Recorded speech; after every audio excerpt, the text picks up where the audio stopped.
All right, guys, it's time for the Next Level Guy Show, a men's interview, interest, and improvement-focused podcast featuring interviews with the greats from all industries to help you better your life. Each week, a new episode features an interview with one of the greats, covering all aspects of their story, from life hacks to tips and protocols that have allowed them to live life on the next level. We then highlight concrete action steps that you can use to improve your life. And now, your host, Ian Dawson Mackay.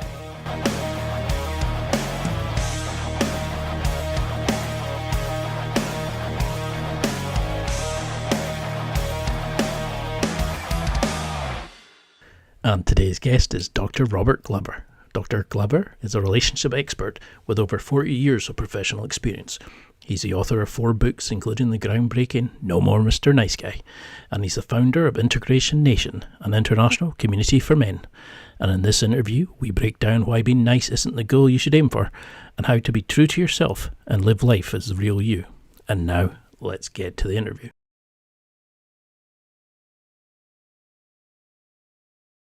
Thank you so much for coming on the show. I'm a massive fan of your book. I've got a copy and I've got the audiobook myself. I find it quite a difficult listen at times because it opens up that kind of avenue of the work that we need to do, and it kind of allows you to see where you're going wrong and giving teaching. But how would you explain who you are and why you're helping so many people? Explain who I am. Okay. I'm Robert, so nice to meet all you guys. And I live in Puerto Vallarta, Mexico, originally from Seattle area in Washington State in the U.S. My background is I have degrees in religion and ministry. I also have a doctorate in marriage and family therapy, and I was a minister for 8 years in another lifetime, really long time ago. And that's my dog Nala barking right outside my office door. There's somebody outside that she gets excited about when people come around outside. So she'll quit barking in a minute. And I started working on my own self, my own work, 30-something years ago when my then wife said to me, everybody thinks you're such a nice guy, but you're not. I don't trust you. You can be mean. You can be passive aggressive. You embarrass me in public. You don't follow through. And she goes, you need help. And I thought, well, you're the one who's unhappy all the time, but okay, to make you happy, I'll go get help. Luckily, I landed in some good places. I landed in a 12-step group for sex addiction, found out I wasn't a sex addict, but for the first time in my life, just started revealing myself. And, as you and I were kind of chatting, that's so challenging for most men to be vulnerable, to take the risk of showing somebody, who am I? What am I struggling with? Where am I afraid? What's not working well in my life? We tend to keep that hidden and secret. I did. And so I landed in a group. I got with a therapist. I later joined a men's group I was with for several years that worked around sexual shame. And then I started noticing men coming to me for therapy with their wives and girlfriends were saying the same things I was. I'm a nice guy. I'm one of the nicest guys you'll ever meet. I treat her better than her ex. I'm raising her kids. I give her everything she wants. She's never happy. It's never good enough. When's it going to be my turn? And she never wants to have sex anymore. So I thought, they're like me. So I started a No More Mr. Nice Guy men's group about 30 years ago, started writing just kind of little lessons about stuff I was learning about me. And I was starting to learn about nice guys in general. And nobody had ever written about nice guys at that time. There was just nothing out there for, these passively pleasing men that want to make everybody happy and yet are unhappy themselves. So about 6-7 years to write No More Mr. Nice Guy, another 3 years to get it published. A lot of editors said, Robert, we like your book, but our marketing department says men won't buy a self-help book. Well, that was before interview, podcast, Amazon. You see a book and you hear a book in a podcast, you go on Amazon, click it. Amazon said, people who bought this book and this book. And guys buy books. So that's 20 plus years ago that No More Mr. Nice Guy came out. And to this day, I'm still working with men. I love working with men, still working on myself, still, finding new and interesting challenges in life. And so that's my story. That's who I am. That brought you up to date, for the last 40 years to today. I like it because it's definitely something that we're taught as adults, and as you grow from from boyhood to manhood, to go out to be the nice guy. Don't upset anybody. Fit in. Just be well behaved. Show respect, etc. But everybody misunderstands the title of the book. That it's not nice guy in that sense. There's more sort of sinister undertones to the nice guy. What what is it about being a nice guy? I know you're probably fed up answering this question, but what is it that I've never been asked that question before. Never been asked, who am I and what's a nice guy? Yeah, even if I'm kind of talking about who am I, I'm thinking, yeah, how many podcasts have I talked about that on before? And I thought, people watch very many of my interviews. You're going to hear a lot of the same things, which I know is true.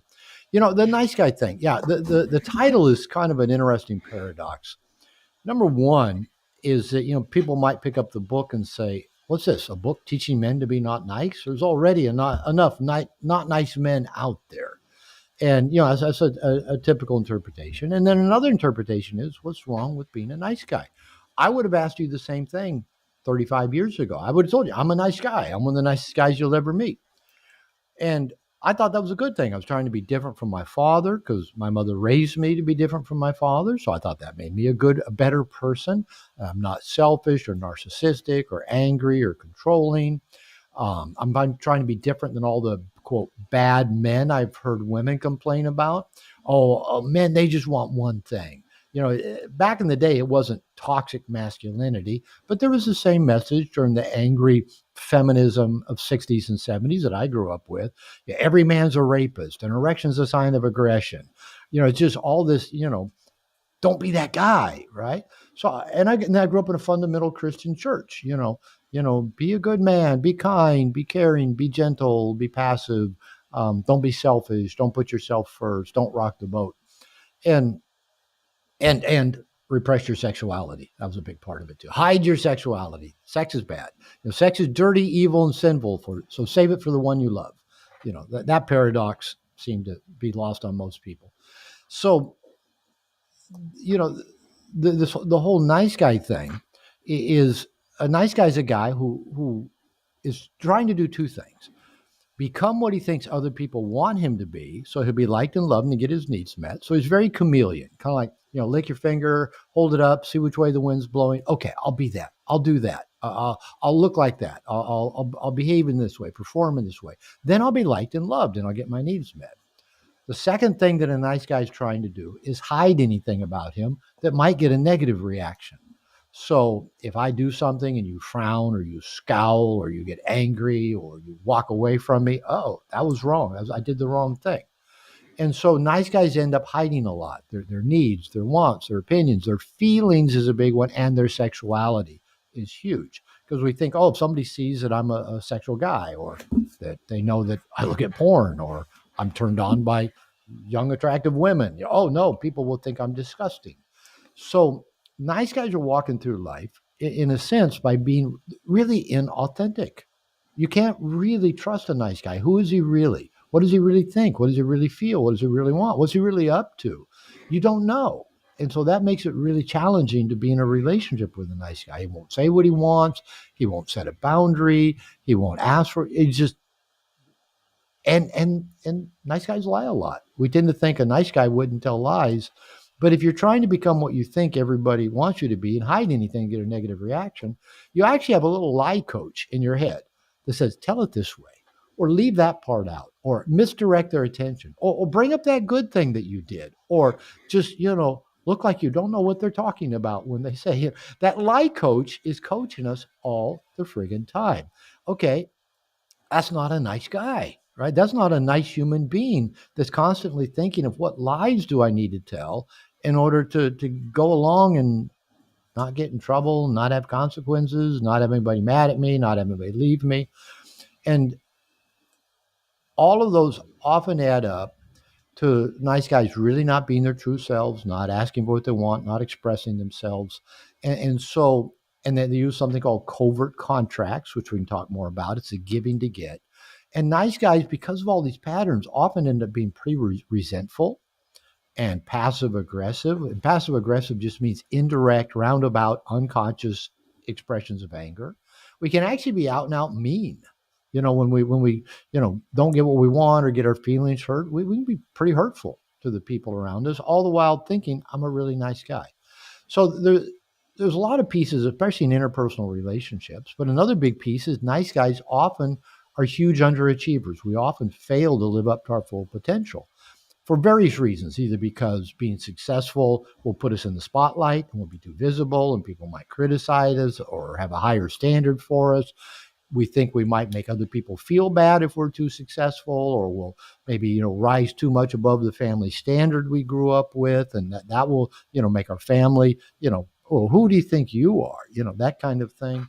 So, and we get so caught up in codependent relationships, fixing other people, helping other people, solving other people's problems, that has a real good distraction from taking good care of us, solving our own problems, living up to our full potential. So these are just, a clump of the things of what the problem is with being a nice guy. And as you know, I dive into these very early in the book, probably first, second chapter.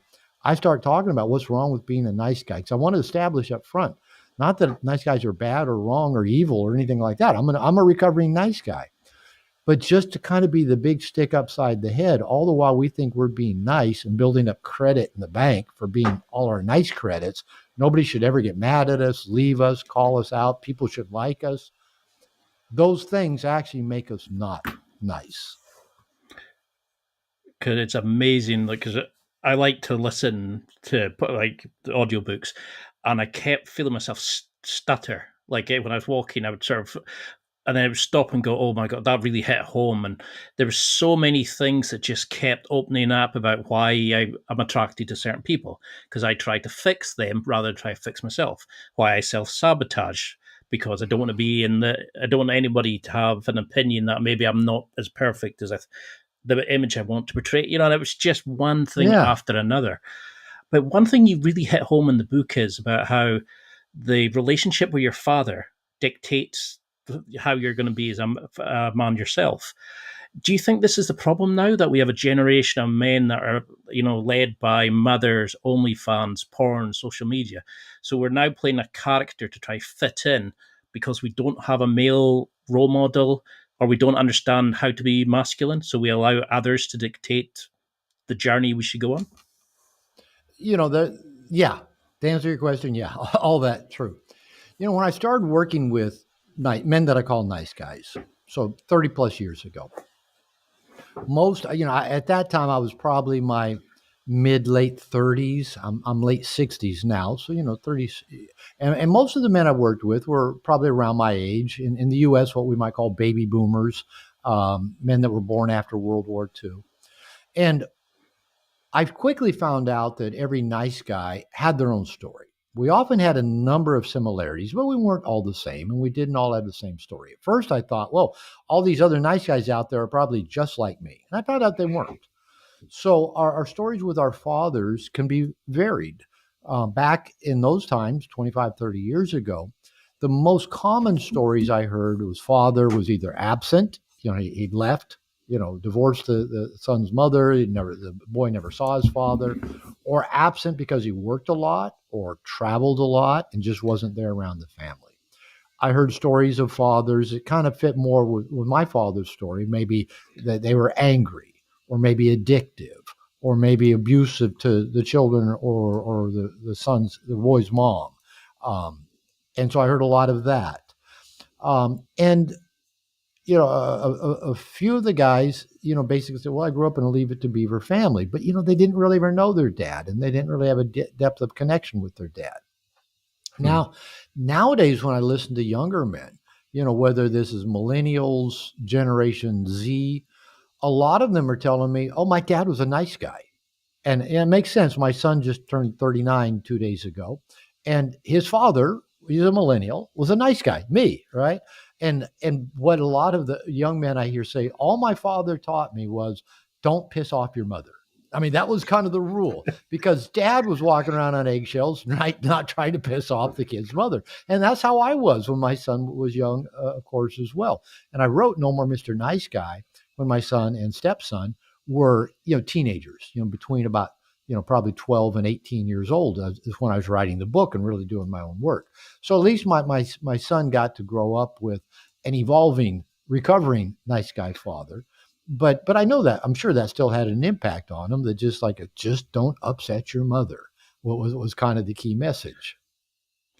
Because that was something that really hit home was when you talk in the book about your relationship with your mother, that that they tend to bond with their mother, and it's almost like they can't let anybody else into that, so they sabotage relationships, that they're always going to be connected to their mom and stuff like there was so much that opened my eyes to kind of, whoa, I don't have a good relationship with my dad, that I'm resenting him for this, that I've been brought up by my mom. She would teach me how to put up shelves and things like that. But how much of that, men are taught to be the strong, silent type, to fix problems ourselves. But now we have a generation who are going to therapy, they're discussing their problems. At what point does it become good to talk? And because you see in the book how a lot of guys come in to moan about the other person, never accepting responsibility on themselves. So when does it become good to talk and discuss our feelings, etc., but then switching to the bad version of, rose tinted and being manipulative and power hungry, and where's that balance between the two, do you think? Well, I'm actually not a big fan of finding balance between two toxic extremes. There's not a balance there. It's a No. contradiction of terms. So, but that's the thing about us men. We often go, well, okay, I don't want to be this, but I don't want to be this. Where's the balance? We'll go, okay, what's the tipping point between those two extremes? I don't know. And so, but it's not going to be any healthier. So I'm not sure balance is the answer we're often looking for, even though most of the men I talk to really like that word a lot. Balance. I got to find balance. Honestly, most of the highly successful people I've known in life were pretty out of balance. I'm not sure. There's some things that, I don't want to get too far out of balance on, but I think I also have to be willing to get way out of balance on certain things if I really want to, hit it out of the park. If I really want to, to make a big mark of some way. So there's probably 4 or 5 questions in that question that you asked just now. I have a habit of that. I have it. Yeah, you're not the only one. Believe me, I'm a professional at listening to the multiple questions and trying to pull them out and see if I can remember what they all are by the time I finish answering the question. So I believe that vulnerability is huge. I think it's extremely important for people's happiness, mental health, self-esteem, living up to their full potential. What happens is, yes, culturally, we do kind of discourage men from being vulnerable. Look like you know what you're doing. Look like you're competent. If you don't know what you're doing, don't try, because you don't want to embarrass yourself. And so that's really self-limit. It's limiting in a lot of ways. So we don't try new things. We don't take risks. We don't step out of our comfort zone. We don't accept mentoring, coaching, assistance, criticism, even, because that makes us feel like, oh, somebody's seen that I'm not good enough. I'm defective. I'm bad. I'm whatever. Our core. We all have different core messages around that. But for me, one of the most powerful experiences I had, I mentioned when I went to that 12-step group for sex addiction. For the first time in my life, I started being vulnerable. I started revealing me, telling things I'd never told anybody before, things I never even really wanted to look at. And, the most powerful response I ever got was, thanks for sharing, Robert. And I got into therapy and started revealing. And my therapist would just look kindly and say, well, let's explore what that's about. And I was in a men's group, and we dove into sexual shame. So we're sharing kind of the deep, dark stuff most people don't ever get around to sharing.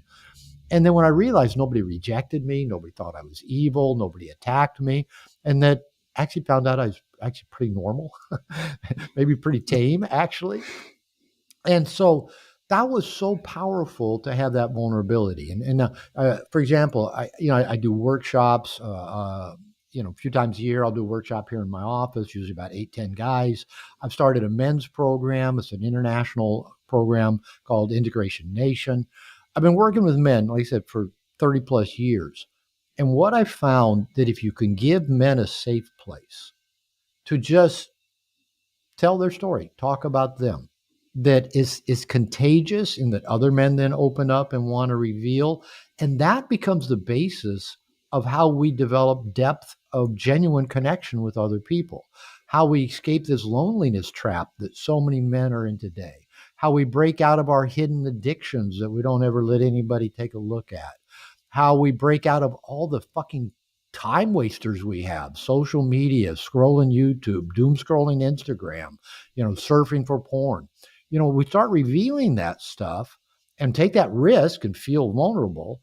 And we find out people accept us and like us and maybe even like us more because they actually know who we are. We're not just some Teflon front. And now we have friendships and connections. And now that I have friendships and connection, I'm not surfing so much porn. I'm not on Instagram so much. I'm not, wasting time looking at YouTube videos. All of a sudden, life starts to change because of that vulnerability. Now, with that said, I'm a therapist by training, and I often say, I know this sounds strange coming from a therapist, but feelings are overrated, and talking about feelings is even more overrated. Because I know what a lot of people do, maybe what we think of as in therapy, is just talking on and on and on about how I feel. Well, I feel really sad about this, or I feel really hurt about this. And I think it's a good idea to be connected and in touch with our feelings. But I think when we talk about feelings, we're talking more about a visceral response: sad, mad, glad. And I think it's good to be able to access all of those feelings, because if we can't feel sad or mad, we can't feel glad. And if we can't feel glad, we can't feel sad or mad. They're all very important feelings. But most of the time when people are talking about feelings, they're actually talking about their mental perceptions of things, not feelings. Right? And often when people say, I feel like, well, they're not actually describing a feeling. They're describing a thought process usually. I had one client, a female client, that used to come to see me with her husband, and her husband was in a men's group that I led. And she would begin almost every sentence with, I feel like. And finally, I said to her, I don't usually do this with women. I can do this with men. But I said, listen, if you say I feel like, the next time you say I feel like, you have to get down on the floor and either give me 5 push-ups or 5 crunches. And she agreed. And so she said, I feel like. And so she did. She got down and gave me 5 push-ups. And it took a little bit. And then I remember one time they brought their daughter to the therapy session because they couldn't find a babysitter. And the daughter was like 4 or 5 years old. And so the daughter got down on the floor with her mother and did crunches and push-ups every time the mother said, I feel like. So a lot of when men do express feelings, a lot of times actually what they're doing is puking out their victim state. Like, they'll come to a men's group or they'll come into therapy. And back when I was like working a lot with men in private practice and had 5 men's groups a week that I was leading back when I was living in Seattle, a guy would come into a group or come into therapy, usually in a group, and he'd be complaining about his wife or his girlfriend or complaining about his boss or complaining about this. And I said, okay, you get 2 sessions to complain, whine, be the victim. This is session number 1. Next week, you can come complain and whine and gripe and be a victim again. Then, no more. From then on out, we're addressing what are the issues within your power to act on and resolve, because there's no more playing the victim. So again, a lot of times when people kind of get into, quote, their feeling work, they're just kind of rehashing their mental constructs of things that have happened to them. They're not really in their feelings. Now, I'm a big fan of feelings. Feelings make us feel alive. But typically, we don't have to talk about our feelings, but it is helpful to actually feel them and know what it is we're feeling. A lot of people don't. For example, when I was working with couples, I'd have a lot of couples come to me, and the woman would be saying, I don't know what my husband's feeling. I don't know what's going on inside him. I don't know what he's thinking. I can't really ever tell. I feel so alone because he just, won't open up to me. And I can't tell you how many times in a couple's session, kind of the woman sitting on the couch, kind of talking away, and the man starts to tear up. I can see it. I've learned to recognize, the getting misty-eyed. Yeah. Not just sobbing or bawling, but he's tearing up. And the woman's just yakking and talking while he's sitting right next to her, having feelings. And I'll interrupt the woman and I'll say, look at your husband's eyes. And, she has to kind of reorient because she's in her head yakking at me about something.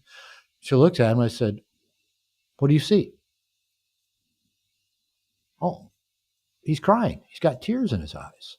Go, yeah. I said, he's been sitting right next to you, having feelings, and you didn't even notice, but yet your major complaint of him is you don't know what he's feeling. You don't know what's going on inside of him. I said, maybe the problem is not so much he doesn't have feelings, but you're not paying attention to them. And that's always I don't take the big stick upside the women's head very often. I do it with men. But that's kind of about as big a stick as I can get is telling the woman, he's having feelings. Do you really want to know what he's feeling? Do you really want to see him as a feeling human being? Or do you want to sit and complain about the fact that he never has feelings? So feelings are meant to be felt. They're meant to be an alarm system that wakes us up to something. That just says, pay attention. That's all. They don't need to be going off all the time, just like we don't need our alarm clock going off. But when they do go off, we should pay attention. Sometimes it does help to talk to somebody if we don't know what the feeling means or what it's about. That can be helpful. But again, most of the time when people kind of go in and they're just kind of victim puking out, all this stuff and just regurgitating, all the stuff they've been ruminating about, that's not really doing feeling work, in my opinion. No. No, I definitely agree with that because when I did talk therapy years ago, it was fine at the start, and then you just kept that victim mentality up by talking about it and going round and round the houses. There was never any action. It's only when I started doing CBT and actually taking action, I noticed a difference. And that's what I liked about your book was that you got the reader to actually identify and challenge their behaviors. I think it was Carl that you mentioned where you were on about using his car for the external validation. How he would always use it. Always had to be super clean, and his daughter always had to be really cute, and all that kind of stuff. Well, I mean, I'm exactly like that, but I'm being the joker, so I'll make silly jokes. And it was when you were talking about that couple just now, I was thinking about times where I've analysed what to say and how to say it, and how to, rewriting things in my head before I would speak. Whereas I would see colleagues who are female who just feel it and just say as they thought. And it made me realize it's like how much of a character I play in a lot of roles in my life. And I'm now at the point of kind of where does the nice guy or this version, this character of myself end, and where do I begin? And I think that's the problem is a lot of guys, it's the paradigm. They don't know that they're just following their programming. When do the guys start coming to you? Do you see, is it after divorces, after losses? Is it that what's the event that kind of pushes them into working with you, do you think? All right. Can we come back to that question? Mm-hmm. Can we back up just a little bit and talk about your feelings? You want to do that? A little free therapy here? All right. Yeah. Your voice went up in pitch. Yeah. Let's talk about my feelings on my podcast. I think a lot of that is I've spent a lot of the last few months trying to work on myself, and I'm challenging behaviors and stuff, and I'm coming to a transition like of a job ending, and it's that moment of who am I? Where do I fit? What am I? I've not got the kids, I've not got the marriage that I expected. So I'm now at that stage of society says I should be this, but I'm actually this. You know what I mean? Well, let's back up even further. Let's I'm not going to poke too much, I promise. No, go for it. back when you said two things. You said you have a tendency to be the joker, to kind of start telling jokes in certain situations. I do too. I realize that in certain situations when my anxiety state goes up, a new or novel situation, I'll kind of get jokey, right? Another piece you said is you have this tendency to kind of start overanalyzing, what should I say or what should if you and I were working together, right? If I was your coach, your therapist, I would actually take those two pieces of information. Those are valuable information because you, like most of us, have been taught Well, I say in No More Mr. Nice Guy, nice guys are uncomfortable with two kinds of feelings, our own and everybody else's, right? Because feelings represent out of control, the unknown. Yeah, I might get hit. I might get spanked. I might get scolded. I might get ignored for having feelings, right? That's painful. If you're a little Mhm. child and you're having a feeling and nobody gives a fuck, nobody notices, that's painful. So you learn, oh, I don't want to go there. That hurts too much. So we all learn, all of us, we all learn do things to distract ourselves from our feelings. Even talking about feelings can be a distraction from feeling our feelings, right? Yeah. So if we have a little picture of ourselves, know ourselves well enough to know when we are distracting ourselves from uncomfortable feelings. And for some of us, all feelings are uncomfortable. A lot of guys I work with are uncomfortable being happy. Oh no, this feels weird. I can't walk around being happy. It might make my girlfriend feel bad because she's unhappy all the time. And if I'm happy, that's not. So even that sad, mad, and glad, even the glad part might make us uncomfortable to feel.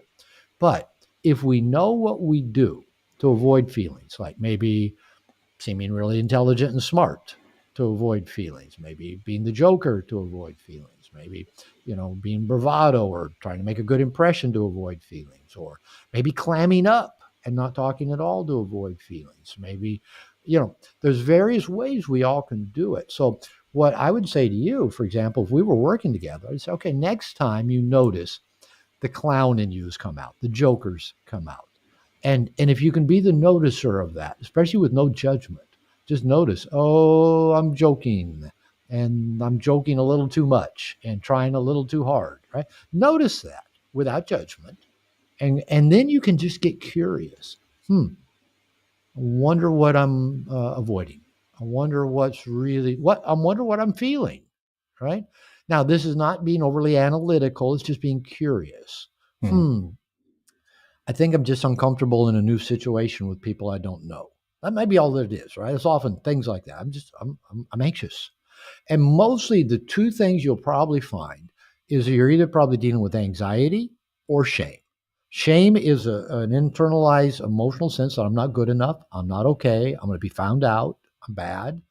And anxiety is just, oh no, what if I do something and something bad happens? What if I get embarrassed? What if somebody doesn't like me? What if I look foolish? What if, I get shot down? What if? So you can pay attention to those behaviors that you tend to run when you're having uncomfortable feelings. And again, often the time those uncomfortable feelings are either shame or anxiety. I had a guy named Dr. Robert Augustus Masters who wrote a book called To Be a Man on my men's program about a month ago. And he said shame, toxic shame, is the most uncomfortable feeling men have. And I know that's true for me. Even though I've worked on my shame and become very open and very vulnerable, you probably have watched enough interviews with me. I talk about anything and everything about myself. I got no secrets from the world. They're all out there. But even little things, I noticed. I was on an interview last week, and it was maybe one of those days where I had 3 interviews in a day.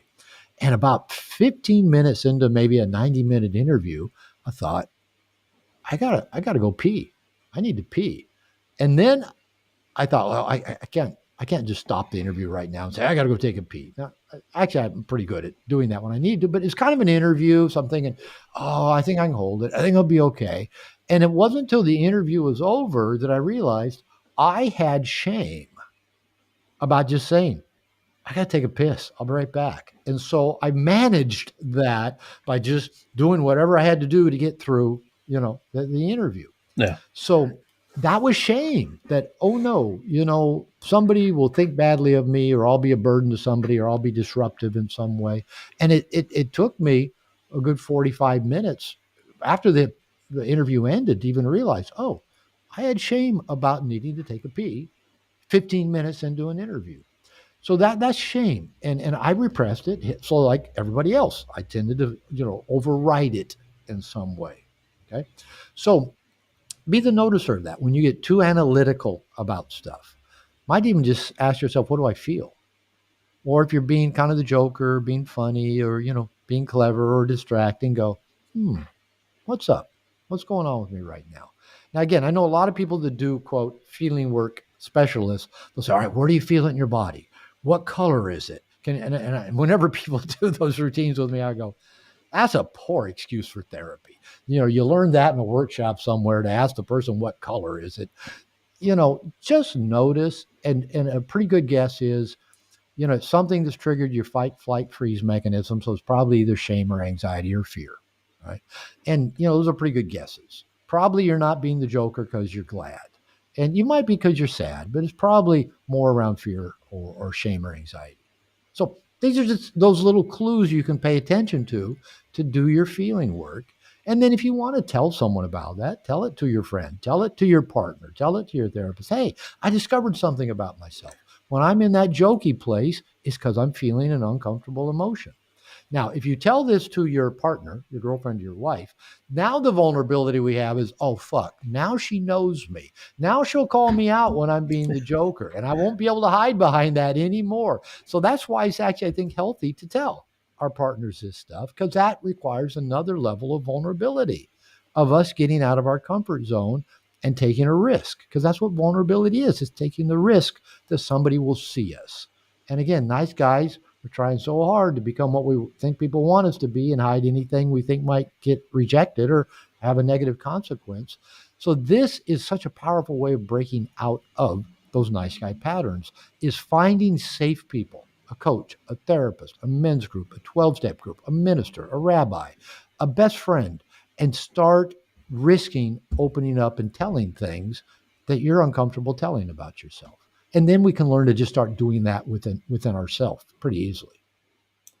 That makes a lot of sense, because when you were discussing about the using a joker to kind of navigate through anxiety, I could think of some events where it was popping in my head where I stopped going to jiu-jitsu because I was not as good as I wanted to be, or that a colleague of mine left and I was going to have to train with people who I had no idea, didn't know anybody.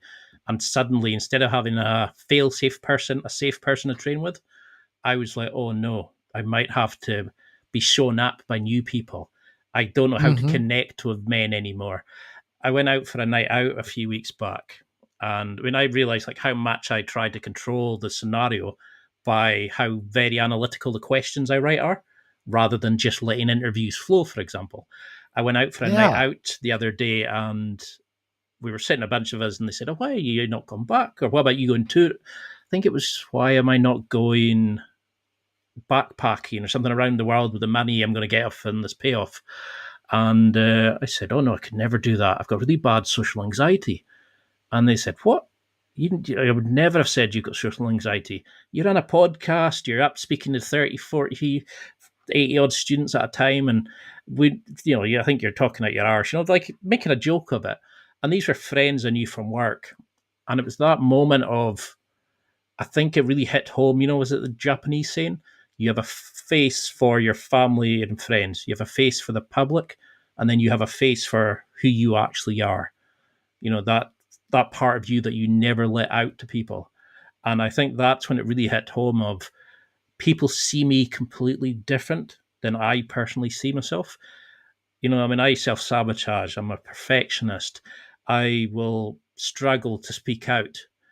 And if I think I'm going to be wrong, I will take criticism like you brought a knife to, and deep down in the spine. Are these the kind of behaviors that you see?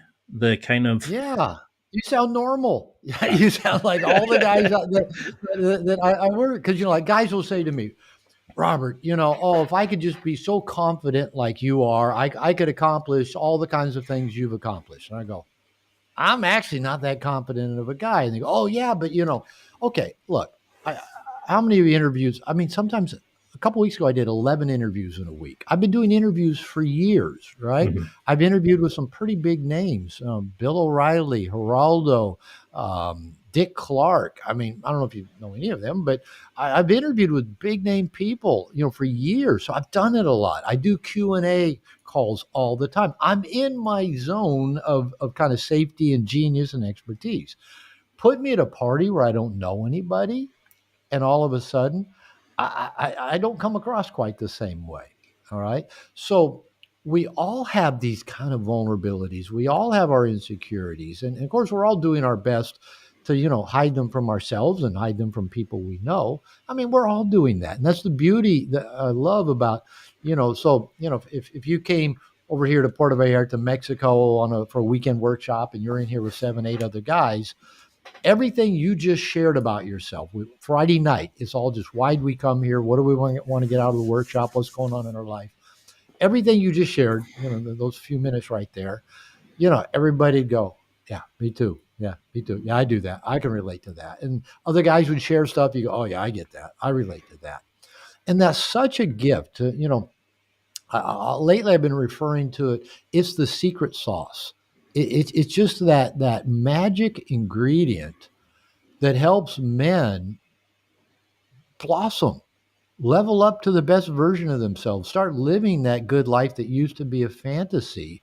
It's not near as complicated as we think. We think it, comes from thousands of hours of reading self-help books or watching, YouTube videos that tell you how to do this or do that or do that. I mean, how many videos do you need to watch to learn how to get strong pecs? Or, how many videos do you need to watch to learn how to approach a woman? I tell guys, you probably have enough information to take bold action in your life right now. But gathering more information is a lot easier than taking bold action. So Feels I'll give them safer, more doesn't it? information. Oh, it feels Right. it is safer, right? Bold action is scary. Well, It's it feels like risky. you're doing something, and doesn't it? Yeah, it's an illusion of doing something, but it's not. So when guys get together and open up and say, "I'm scared," or I have social anxiety, or I spend too much time looking at porn, or my marriage just sucks. When they get together, not in that complaining, I'm a victim, but just real, like this is where I hurt. This is where things aren't going well in my life. That is the secret sauce where men open up to other men, be supported by men, be held by men, be encouraged by men, be held accountable by men. All of those things is what allows us to start leveling up and changing the situations that we're in. Because the way I look at it, our ancestors, our male ancestors, all spent the majority of their lifetime around men, very little time around women. I know probably seems strange, but men spending significant amount of time with women, even a girlfriend or a wife, has not been the norm other than maybe for the last 60 years, since World War II, really. Because No. in World War II, men went off to fight this great war, and somebody needed to build the bombs and the airplanes and be the nurses and make basically keep the war machine running. That was the women. They most of the time they'd been in the home taking care of kids. The guys were out in the fields or in the factories doing what they did. Very little time spent, even with your partner. Now all of a sudden, men and women were working together in the same workplace. War ends, men come back. Many of the women went back to being homemakers, but many stayed in the workplace. Feminism comes along. Now more women get degrees than men, and there's probably more women being successful in the workplace than men are. I'm not saying that any of that's good, bad, right, or wrong, or we need to revert back to anything. All I'm saying is that throughout all of human history, except since about the last 60 years, men spent most of their time with men.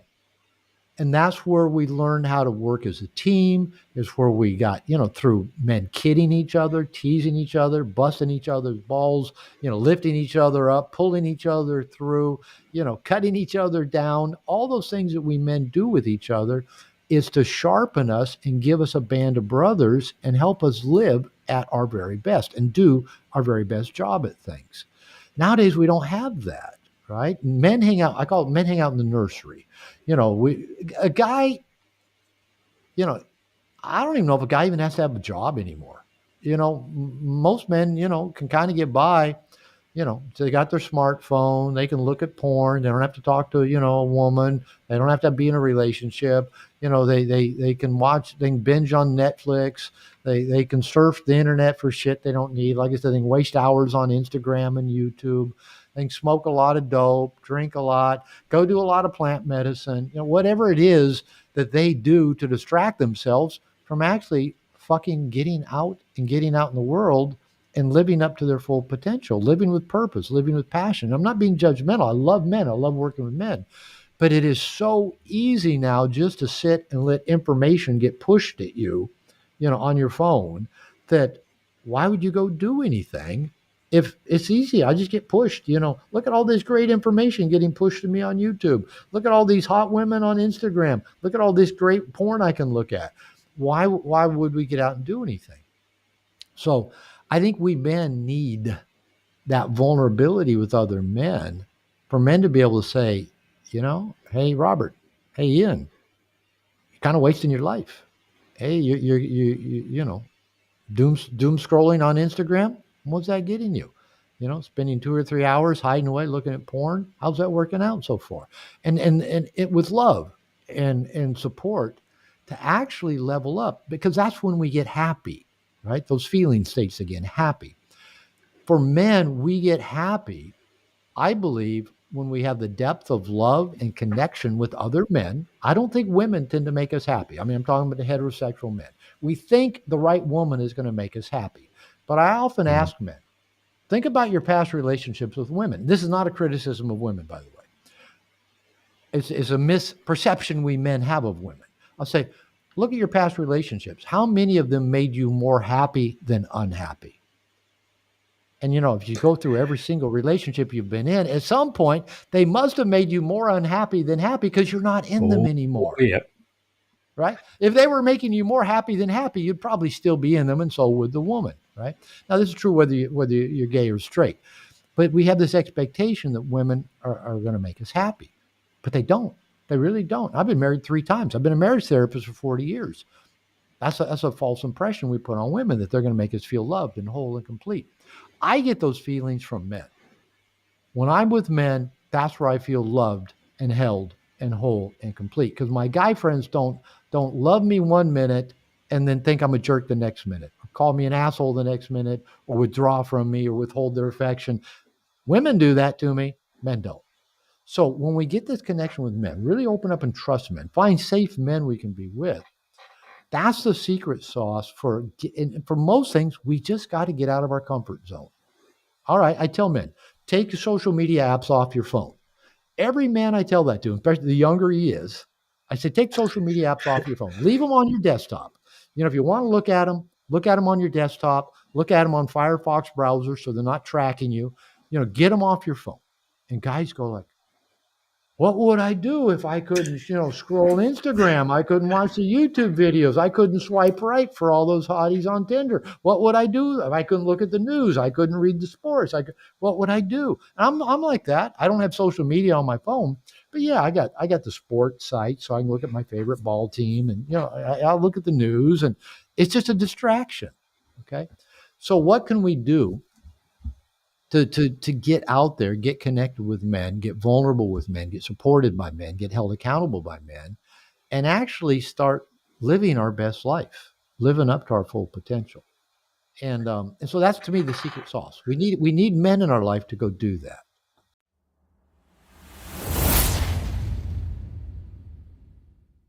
It's time for a quick break. There are millions of potential products to buy, so how do you know which ones are worth your hard-earned money? Simple. You go to nextlevelguy.com/affiliates and explore those that will transform and improve your life. You'll find deals, listener exclusives, and special offers with some great companies. Recommendations are 100% honest and only on items Ian has tried or believes in. The companies showcased will make you a better man in all areas of your life. Simply go to nextlevelguy.com/affiliates and level up.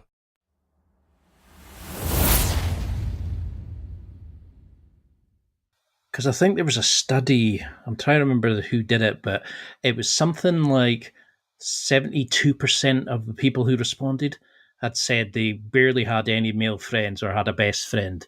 They had no real connections outside of their wife, their kids, their job, or whatever it was. And I thought that was terrifying. And then I realized that I've just come 41 back in November, and suddenly I'm looking out, barely knowing anybody. I could probably count 5 people at work that I get on okay with. All the other people are married, kids, settled down. And suddenly you think, life's passed me by. This is the end of the world. What am I going to do? And you feel that tightening of the chest. You think like, oh, what's the point? And I can see why men tend to commit suicide more, because we haven't got that safe place to not even to vent, to be open. How, and the book you mentioned about how the importance of male friendships, the groups, etc. How do we find these safe people? People that you can be open, and how do we get over that initial, oh my fucking god, I can't say that. I've done this really bad thing in my past. Yeah. If I said I hit my wife, or I did this, or I did whatever it was, how do we get over that initial, even if it's good, but like I'm terrified of my Even job. bragging about ourselves, right? Yeah, Yeah. hey, I got the promotion, or hey, I lost that weight I've been trying. Yeah, we even hesitate to do that, right? So this is a good question. I'm glad you asked, because this is kind of really what I'm all about, is helping men find community, be in community with men, because I believe in it. I did the majority of my quote nice guy recovery work early on in men's groups, right? And whether it's 12-step group, whether it was just a men's therapy support group, um, I just, the studies you mentioned, there's probably multitudes of studies out there talk about how lonely and isolated men are. It does lead to deteriorating health. It does lead to shorter lifespan. It does lead to suicide, leads to addictions. It leads to all kinds of problems. And I was just reading last night an article in the Seattle newspaper online. I was on my phone reading news about a runners club up in Seattle that meets every Sunday, and it's a runners club for black men. And there's just black men get together, and it said it's not just about running; it's about their overall health and wellness. And like some of these black men were saying that, oh, a black man running through some neighborhoods can get you shot. I go, Yeah. that's a shame. And but that's not my life experience. But I thought, you know, that would make a man, close down, right? And they said they get together and run as a group. I think there's like 400 of them in this runners club, and I don't know if there's all 400 of them on any given Sunday running through a park, 4-mile loop. And it said that they talk about their life, their work, their relationships, their struggles. They have camaraderie with people who understand. I thought, I want to go join that runners group, and I go, well, they're not going to let me in because I'm a white dude, but because I don't have their same shared experience of the world.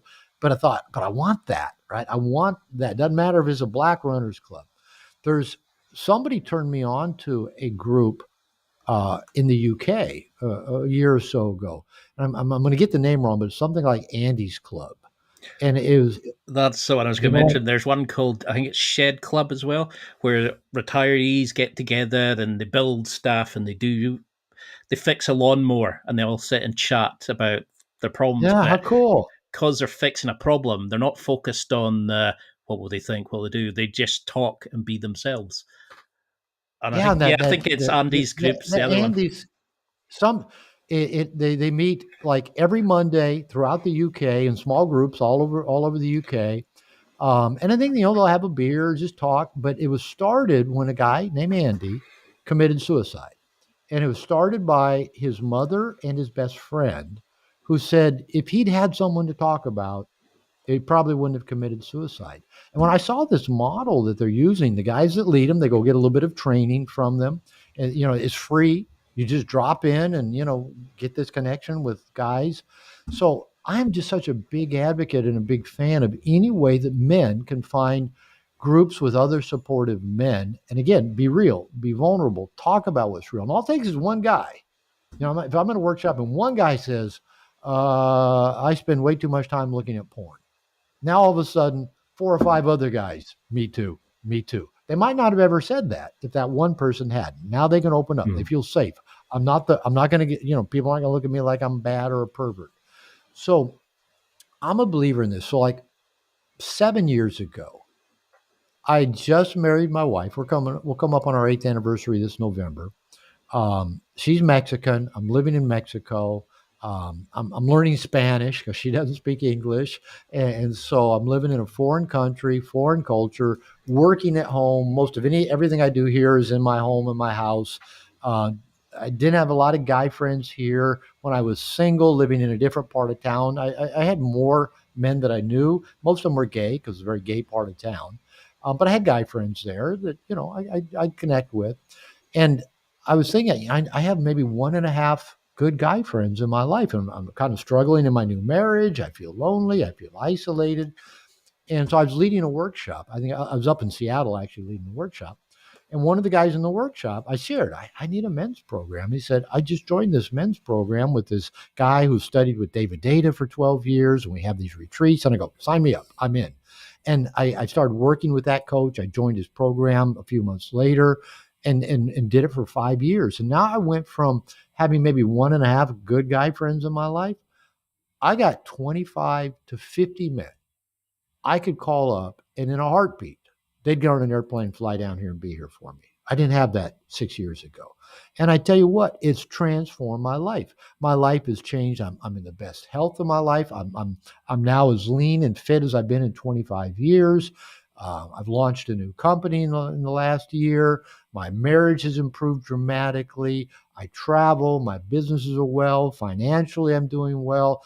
Everything in my life has just multiplied since I joined a men's program 6+ years ago. Right. So I'm a believer of it. And that's why I launch men's programs. I'm trying my best. That's why I launched Integration Nation.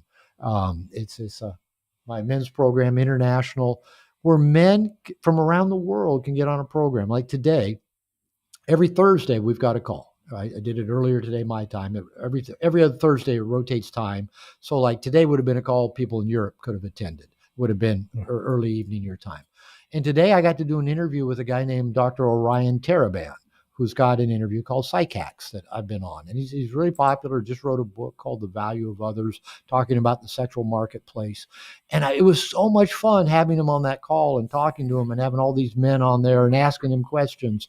And, I just love building community for men because when I started my own journey, back when my ex-wife said to me, "You're not such a nice guy. You need help." There wasn't much out there. There was like the Robert Bly, Iron John, mythopoetic, go out in the woods, beat a drum, have a talking stick, and say ho. That's about all there was. Maybe there were a few more things, but that was fairly pre-internet. It just didn't exist. Now there's so many good books that have been written for men. Now there's so many men's coaches, so many, I get invited to a lot of interviews and usually I ask the interviewer, who's our audience? And they go, it's men 25 to 45 interested in health, personal development, entrepreneurship. But, it's kind of like the same gig. That shit didn't exist, even 15 years ago. And so now I'm so grateful that if a guy wants a connection, whether it's in that Andy's club, whether it's in a Black Runners club, whether it's in Integration Nation, whether it's, a local men's coach leading a weekly group, a meetup, there is so much out there. And some of it's better than others. But I tell guys, if you go to one thing and it just doesn't click, doesn't fit, don't just say, I tried that. I'm not going to ever, reach out and connect with men. There's so many different programs, so many different people, so many different skill sets, so many different layers of ability. Keep looking, because I promise you, I'm the happiest when I've got good men in my life. I'm the most productive when I have good men in my life. My marriage is its best when I have good men in my life. I used to tell couples that when they'd walk in my office for marriage therapy. I'd say the best gift you guys can give your marriage is have good same-sex friends. You need friends outside of your partner. And I tell men that a good relationship with a woman, with a partner, is built on good relationships with other men. That's the foundation of a good relationship. So, yeah, I'm preaching, but I'm just such a big believer in men having safe spaces with other conscious, growing, powerful, loving men. It's so transformative. Because that's a big thing about that in your book. It really hits home the importance of connection with other men. Because when I actually looked at my life, because your book was just page after page, just was prompt that made me think, whoa. Every time I did one of your challenges, I thought, oh, fuck. You know, that's and that had waves of kind of resistance fighting, the kind of the soul opening part of it. You know, it was like, and I realized I'm at the bottom level of reading your book, whereas I need to go through a couple of varied journeys and just keep rereading the book to level up my understanding of it as much. How do we use that book to, because there's so much in it and there's so many amazing prompts and there's so much amazing understanding, but how do we use the book going forward as a kind of a starting tool?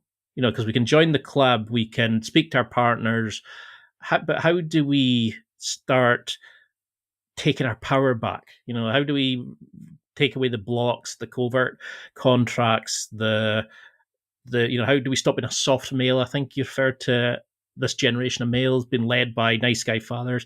How do we make sure that what we're doing is passing on for the next generation to make a better version? Like I said, and I say this in No More Mr. Nice Guy. So I've been preaching this for 30 years. Go find safe people. Go find a coach. Go find a therapist. Go find a men's group. I'm such a fan of any kind of group. So yeah, I'm being a broken record. In terms of the book, in terms of just reading it, it's not a difficult read. It's not a hard read. Any number of people have said, yeah, I read it in a day. You know, I read it in 2 days, you know, and now other people say it took me 3 years to read it because I'd read about 6 pages and put it down and couldn't come back to it for 6 more months. It is a challenging read in that if it hits home, it can be a pretty big baseball bat, a pretty big stick, upside your head, or pretty big, saber right through your heart. So even though it's easy enough to just pick it up and read it in day and a half, whatever, depending on your reading skills, or listen to it, I'd suggest reading it once just to get the whole feel for it, or listen to it once. I get a lot more men listen nowadays than read. That's okay. So listen to it once. And by the way, for those of you that listen to it on an audiobook, they can email me at robert@drglover.com, and I'll send you a PDF of the breaking free exercises, activities that are in there. There's, I don't remember, 56, I think, breaking free activities. So read through it all and then just kind of get the feel. Then maybe start reading it a second time, and really a lot more stuff will jump out at you that didn't jump out the first time because there was so much of it. And I've had so many books like that.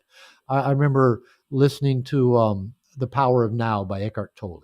Every time I listen to that on a road trip, I go, did I even listen to this before? It's like everything in this book is new. like I don't remember any of this. Or David Data's Way of the Superior Man. Every time I read it, I go, was that in there the last time I read it? I don't even remember that. So it can be, good to reread it, just to let other stuff sink in.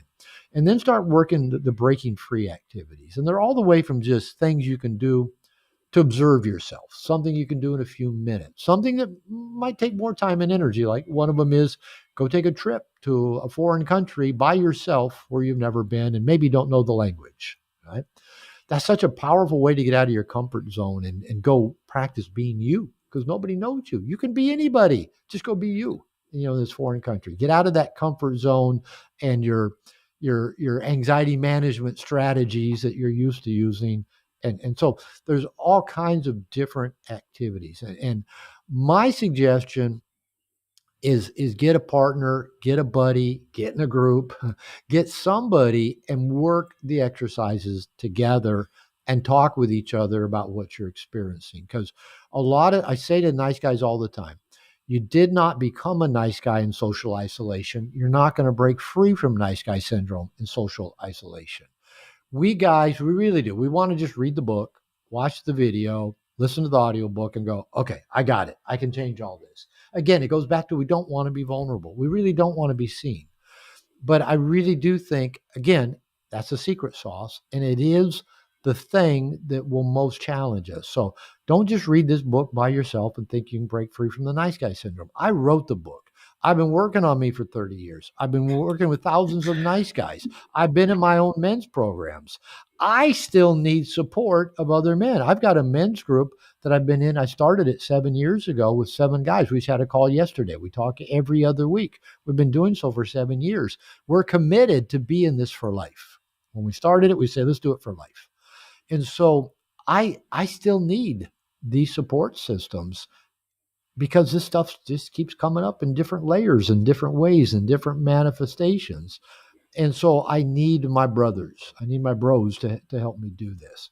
So I'd say do the breaking free exercises, but have at least one person that you're sharing it with. And you'd be surprised. I've had so many men tell me, they go, I've got a friend or two that I know are nice guys. And they'll say either, should I give them the book? Or they'll say, I gave them the book and they read it and they go, thank you, man. This saved my life. So oftentimes I've found guys start, in a sense, their own kind of little men's group by just giving the book to one, two, or three of their buddies that they think would benefit.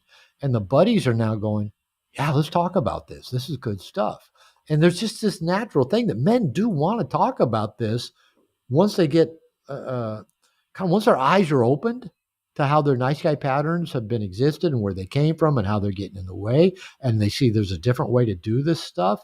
They do want to talk to other men about it. So yeah, that's even just a great start right there. If you share the book with a friend or two, I have a guy say, last workshop I led down here, one guy who'd already been here before came back again with his brother and best friend. He brought them down here to come do the workshop. So you can start your own little group with just people you already know. I love that idea. I'm definitely going to do that because there were so many times I would have this little prompt or this kind of understanding. And then as I listened to the ones about relationships with partners or other men, I would start seeing, oh, wait a minute here. Like that person's behavior is that. Or I can understand now where they came from when they did X, Y, or Z. How then do we, as we start making the changes, if we do fuck up and we make the slip, or if we do, try, how do we establish boundaries? How do we take the partner off the pedestal? Because you talk a lot in the book about if it's male or female partners, it doesn't matter. You have the guy that stayed with another guy because he tried to fix his alcoholism, but he knew that he couldn't. Female that she just treated him like vermin until he stood up for himself. And it was actually that he thought would scare her away was actually the thing that made her more attracted to him. How do we start creating this? Because there seems to be a balance between dealing with the toxic shame and creating, like going out and creating a new life for yourself. And a lot of guys will do all that, join the group in that. But how do we actually tackle that toxic shame and create these new setups to stop us falling? And what happens if we do fall? Yeah, there's 3 or 4 or 5 questions in that question. 20. Toxic shame. Yeah, toxic shame. I don't know of any other way to release toxic shame other than finding safe people. Could be a coach, could be a therapist, could be your minister, like I said, could be a men's group, 12-step group. But find safe people and take a risk. Share something about you you're uncomfortable sharing. And that's how I started out. And then when I realized the people in those safe groups handled it well, they didn't judge me, they didn't shame me, and then they shared reciprocally their own shame. That's very powerful when somebody else shares their shame as well. And you go, okay, we may not all have the same story. We may not all have the same shame, but we all have shame. And I don't judge them, and they don't seem to judge me. So it's a great way to start releasing that. So again, we do need the safe people to do it. Now, in terms of the slips, the falling back, expect that's going to happen. Kind of part of our masculine perfectionism is, all right, I better get it right. I better get it right the first time. And I better not make that mistake again. But you know what? I tell people, this is as an example. I got a PhD in marriage and family therapy at 29 years old. I was already in my first marriage at that time. I've been married 3 times. I've had a number of other relationships that didn't end in marriage. And even with a PhD in marriage and family therapy, I've bumbled my way through every relationship I've had. I mean, nobody's born being an expert on relationships. Some people get to view healthier relationships in childhood, and so it kind of sets them up to have healthier relationships. Most of us don't get to view a healthy relationship. And in some ways, especially early in life, if we get into relationships, getting into a good relationship is almost more luck than anything else. You just lucked into a person that you got along well with and you communicated with and you liked each other. That's a lot of luck. Now, I think there are ways to actually work at this and getting more conscious, but I found that most people don't get around to creating conscious relationships till they're maybe in their late 30s or 40s. It kind of takes a while to learn what you want and learn what you don't want. I've often said every new relationship I've ever gotten into showed me something new that I didn't know I didn't want in a relationship. You have to think about that one for a minute. But every relation, you think about your past relationships. You get into one relationship and it kind of unfolds and there's good things about it or you wouldn't have been there. But there was probably at least one thing that just was a killer. It made it impossible to live with that, be with that person. Well, you probably didn't see that coming. If you saw that thing coming, you would have said, no, there's that thing. I already know I can't deal with that. I think it's when you said about machine dogs feeding on the scraps of love. I was kind of like, holy hell, that made me just think of about 3 relationships. I was like, fuck. You're table dog. Yeah, I know. Okay, so let's say your listeners think of 3 relationships. Probably you get into one relationship, and as you get to know the person, you find out, oh, they clam up and don't talk to me when they're upset at me and have a problem. Well, I didn't see that coming, and now that I'm out of that relationship, I'll never settle for that one again. Well, you get into another relationship, and this person, maybe they don't clam up, but over time you find that they don't pay their bills or manage their money, and they hide that from you. You go, okay, I'm never going to do that one again. Then you find out you get in the next one, and this person, is critical and demeaning of you, and you don't see that coming. And then you get into the next one, and this person, after you've been having sex for a while, it totally dries up and it goes away. None of these things you didn't know in advance. You didn't want them in relationship. So almost every new relationship teaches you something new that you didn't know that you didn't want. But because you didn't already know you didn't want it, you didn't see it coming. And you kind of, go down that pathway, into that relationship until you figure out that doesn't work. Okay. So the point I was making, I bumbled my way through every relationship. We're not built for intimate, pair bonded, lifelong sexual relationships with the opposite sex. It's not in our human DNA, but we think we should be, so we keep trying to do it. So most of things in life we're not actually built to do. We have to be trained or taught how to do them well. And even after we've been trained or taught to do well, we can emotionally sabotage ourselves. We can get distracted. We can, our attention goes somewhere else. We slip and fall and go, how'd I get here again? Right? I've done that. And that's where you need a support system.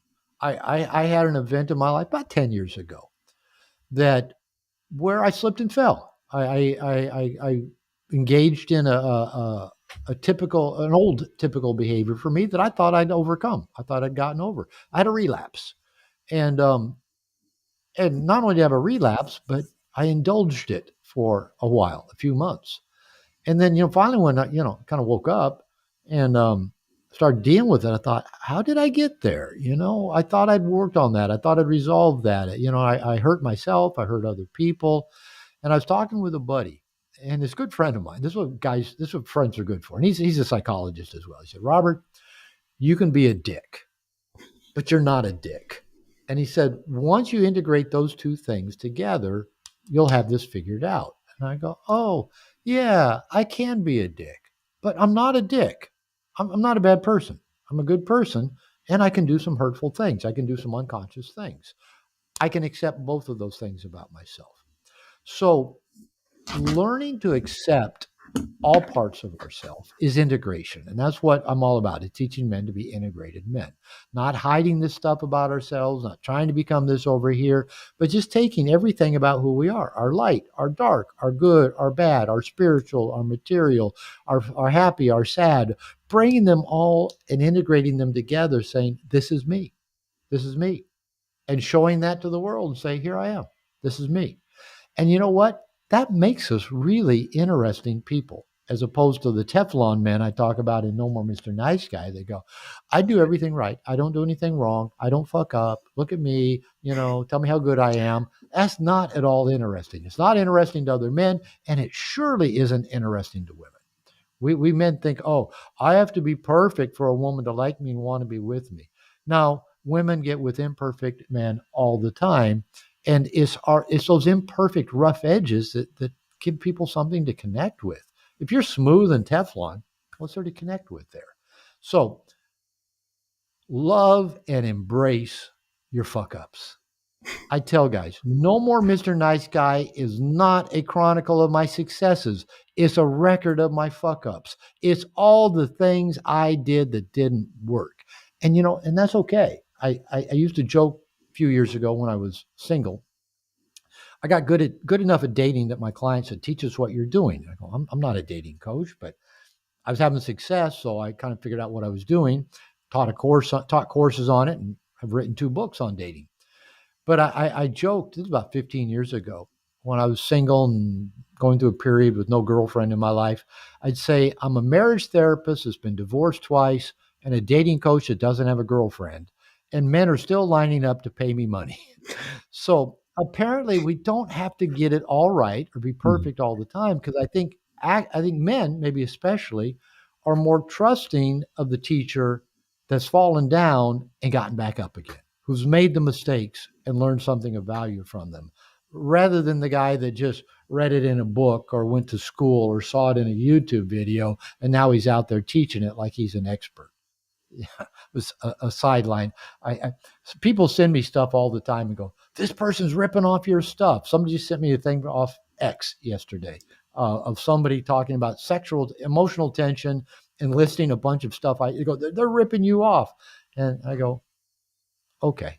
I guess that just says the status that I've risen to. But yeah, there's a lot of people out there that just go watch other YouTube videos and now they're coaches. Now they're going to, they got their click funnel. They're going to sell you a product.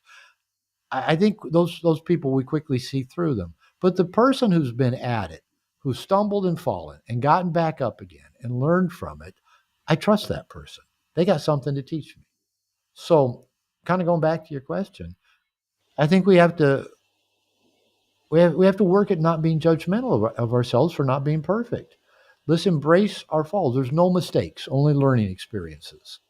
And I think if we live that way, we're going to learn a lot. We're going to get our advanced degree in the school of life. But it comes from making the mistakes more often than it comes from getting things right. I love that. It's partly why I made the podcast. I was so fed up of hearing all these gurus talk about the airy-fairy fixes and magical things that they had never actually done themselves. And I just wanted a podcast where somebody and came along and said, I'm an average guy, try to get better relationships, try to get better at X, Y, whatever it was. And I don't know how to do it. I'm going to ask some people. And that I thought, there isn't a podcast. I'll create one. And too many times I listen to these videos and I go, they've never had a mental health problem. They've never had anxiety. They've never, because it's just the same advice, but with just a different name at the top. Like, how many interviews have you done for the book where you could literally change the name at the top of the podcast and they ask you the same questions over and over again? They don't ask you about you. I never get asked the same questions. I actually don't watch a lot of interviews or podcasts. Up until maybe 6 or 8 months ago, I probably didn't watch any, just because I don't know, I'm busy. I'm doing stuff. But guys would say, "Have you ever watched this podcast? You ever seen this one? Ever seen?" It's kind of funny because you mentioned seeing me on Chris Williamson. About 6 months ago, about 3 different people said, "Robert, you should get on the Chris Williamson Modern Wisdom podcast." I go, "Who's that?" Because I didn't know. And then I go, "That name sounds familiar." And I got to looking at my email and my calendar. Oh, I'm doing an interview with him this Friday. That was about 6 months ago, right? And then I've done a second one with him in person where I was in Austin about 3 months ago. But you know what? I think, and so now I watch more podcast stuff. I'll watch like Peter Attia. I like kind of his male health related stuff. I'll watch Stephen Bartlett's Diary of a CEO, Chris Williamson's podcast. I mean, there's a lot of good ones out there. And I think one of the most just engaging interviews I've seen in a long time was Chris Williamson and Tim Ferriss, just basically having a conversation. Now, here's 2 men that, have risen to a pretty decent stature, with Tim Ferriss probably being, more of a household name than even Chris Williamson. But Chris Williamson's blown up in the last few years. And here was 2 guys talking about their fears, their insecurities, their relationship struggles, therapy, good books, and they were talking fiction books. I'm going, yay, fiction. Men don't read fiction anymore. Men just read coaching books, 10x books, 10x your life, 10x your business. We're all about self-improvement. And they're talking fiction books. And I'm going, oh man, I could just sit and listen to two men being real, sharing their struggles. And these are people that, most people would go, I'd love to have their lives. I'd love to have their success. And they're just talking about their struggles and the therapy they've been to and what they're looking for in a relationship and what happened, went wrong in their last relationship. And that's just real shit. That's people being real. And I can see why they both have had the success that they have, because they're willing to get out there and struggle with their own shit and be real about it and talk about it and talk with other people in real ways. And, yeah, I can watch that. I can listen to that. For me, that's engaging and entertaining. I felt like I knew them, like they were my buddies watching this. I mean, that's the kind of thing I want. I want this podcast, the kind of guys to go and listen to his podcast, because I want to be that kind of podcast that people kind of come and listen to and go, that really helped me. I don't really mind the money, the fame, whatever. I'd rather be that person to actually give back, because I wasn't always a nice person. I was a bit of a dick in times, and I've done bad things. I've hurt probably people and stuff. And if I could give back now, and that's a toxic shame I'm probably dealing with, and that's why I like the book, because it really opened me up into thinking, etc. And I like how you even go on about self-care in the book. You talk about doing something for yourself, take something off this list and go and do it at least once a day. Do you find that's the biggest struggle a lot of men have? They kind of burn themselves out by opening themselves up, but don't know how to deal with the feelings and the challenges and the stresses and all that it brings, and not look after themselves. Yeah.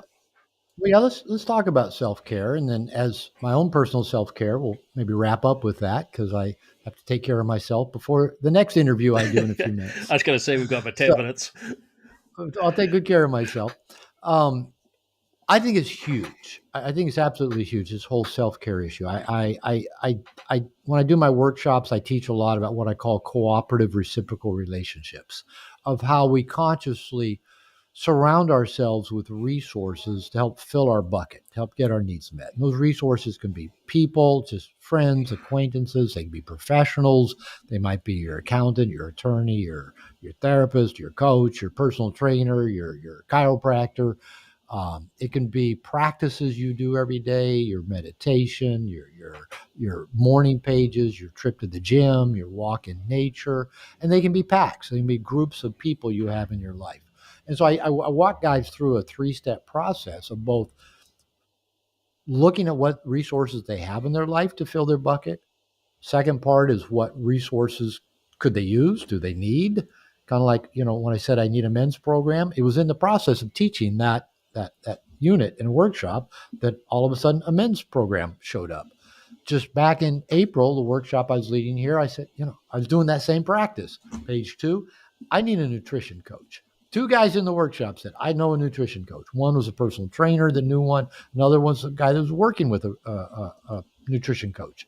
I hired that person's coach, former professional competitive swimsuit competitor, and a master's degree in gerontology. So she works with old guys like me. And I've been working with her for 3 months. And like I said, I'm as lean and as strong and as healthy as I've been in 25 years. 25 years ago, I did a 90-day Body for Life competition, 9% body fat. I was 25 years younger then too. And so I added a nutrition coach to, my resources in my life.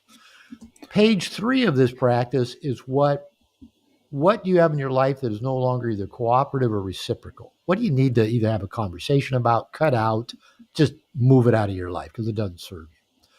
This is an ongoing process. I tell guys, do this every 6 months, this little practice. And because we spend so much of our time giving to other people, it might be giving to our boss at work. It might be giving to friends. It might be giving to a partner, giving to our children, just giving. And we're giving from an empty bucket, because our bucket needs filled daily. I get up and I start my day before anybody else in my house is up. I go sit. Yeah, here I can sit outside year round. So I sit at a table that's kind of under a little roof right next to my swimming pool. But on a good day, my dog's down there with me. She's gotten kind of lazy, so she likes to stay up in the bed near where my wife is. I do my meditation. I do my morning pages. I write 3 pages. I read some good reading material. Then by then, my wife and the dog have gotten up. We take the dog for a walk in the park, and then by 9:30, I'm ready to either dive into some work or maybe hit the gym. So the gym will either come earlier or go later, depending on my schedule, and then I'm ready to work for the next 6, 7, 9, 12 hours, whatever the day may look like. But in there, sometimes, like before I got on this call with you, I went upstairs and put a little hot pad over my eyes and just laid on my bed for 10 minutes. I'll do that. I'll take these little breaks where I just go take good care of me. So the more we're conscious of filling our own bucket, taking good care of ourselves, making our needs a priority, the more generous actually we can give to other people, the more we give from the overflow, from the bounty that we have. But giving from an empty bucket will just wear us out, make us resentful, probably lead to addictions, which are just pseudo, they're junk food. Whether it's watching too much TV, surfing too much internet, looking at too much porn, eating too much junk food, playing too many video games. That's junk food nurturing. Now, video games can be fun. Watching TV can be fun. Looking at porn can be fun. But maybe doing it in a conscious way where you go do it for a little bit and then you're done rather than this unconscious because our bucket's empty because No. we're dry. So fill the bucket up with healthy resources, the meditation, talking to a good friend, going for a walk, playing with your dog, talking to your partner, reading, taking a nap, just eating healthy, getting into the gym, things that fill your bucket up. Then you got a lot more to give to other people, and and you can do it for a lot longer. Like I said, I'm 68, and I still have plenty of energy and plenty of drive. And my dad retired at 55. I can, but he had a blue collar job. It was a more of a physical, tiring job. But I don't. I can do this for a lot longer. But I know I got to take good care of myself because I do take care of a lot of people. I've got a home, I've got a wife, I got 2 stepkids, I got a son, I got a granddaughter, I have a dog, I have hundreds of men that I work with. I've got my coaches that work with. I got a lot of people that I give to, so I got to give to me, and so that's a high priority. So yeah, I think men that can make us really uncomfortable because we think that makes us selfish, it makes us bad. No, it makes us mature and loving, and gives us something that again we can give from the overflow. It's a great answer because I cannot thank you enough for this book because it started me in a journey where I felt completely lost to now actually thinking I understand where I'm coming from. So I'd like to do a second one later on where I'm maybe along the journey a bit more and I've kind of understood more of the prompts and the challenges and it'd be interesting to see because I can feel a bit of resistance in myself sometimes, going, "Oh, I don't know about that." Oh, da, da. And it'd be good to see how it shapes as I start going along my own journey and find my own safe people, etc. But what do you want people to take from this? You know, is a sort of way of summarizing this because I could tell them to get the book. It's life changing. It's one of the best books I've listened to and read for. I've got about that much I, highlighter through it. I hear that a lot. Guys show me the books. It's all yellow highlighted. Guys will say, I've read every self help book, but this is the first one that spoke to me. Now, if you're not a nice guy, it's not going to resonate. But if you're a nice guy, it connects all the dots. You finally go, oh, it all makes sense now. All those other self help Yes. books, I just read them, felt inferior, felt like, well, I'm doing that, or I'm not good enough, or I just try harder. They read No More Mr. Nice Guy. Oh, they relax into it. So, yeah, I, I'm proud of the book. It's most books don't stick around very long. It's been around 20 plus years and still going strong. My royalty checks get bigger every year, so it's Very well deserved. uh, still helping a lot of people, men and women around the world.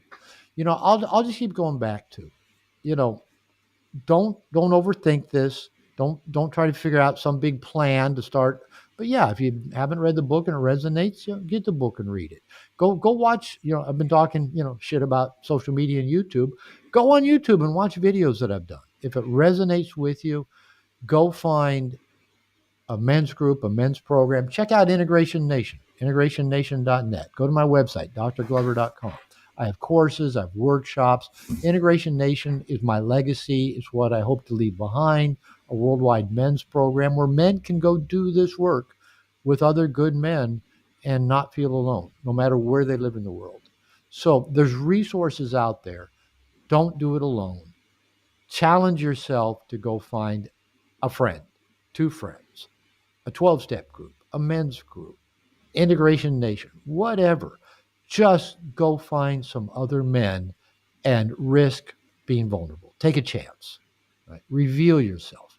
Go slow with it. Check and see what the people do with it. Do they handle what you reveal well? Are they reciprocal in what they reveal? Are they supportive? Go slow with it, but go do it. Go do it. I love it. And for how can people keep in touch, follow along the journey? You've mentioned the group, but how can we, are you taking clients on? How can we find you on social media? Perfect time. You probably won't find me on social media.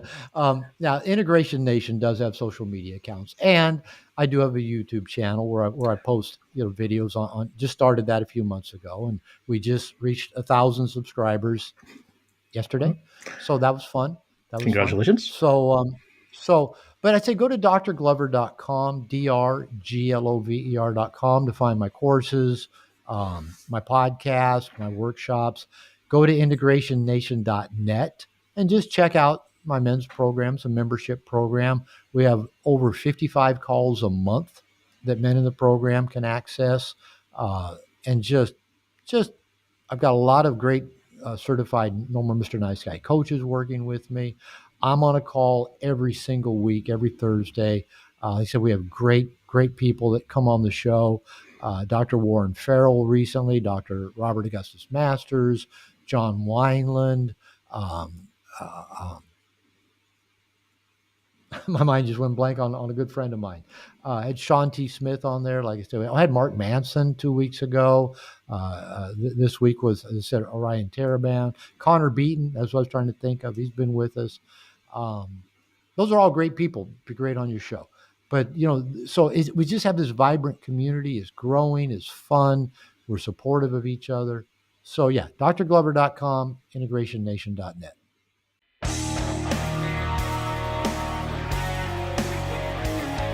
Well, that's it for another week, and thank you for listening. It's now time to take what you've learned and use it to develop and enhance your life with the key points mentioned. Listen, try it, embrace it, use it, and crush it. Now's your time to hit that next level in your life. If you liked this episode, then please leave a comment on the show notes or a review of the show on your podcast platform. Everything helps evolve the show. Until next week, keep seeking the next level in your life.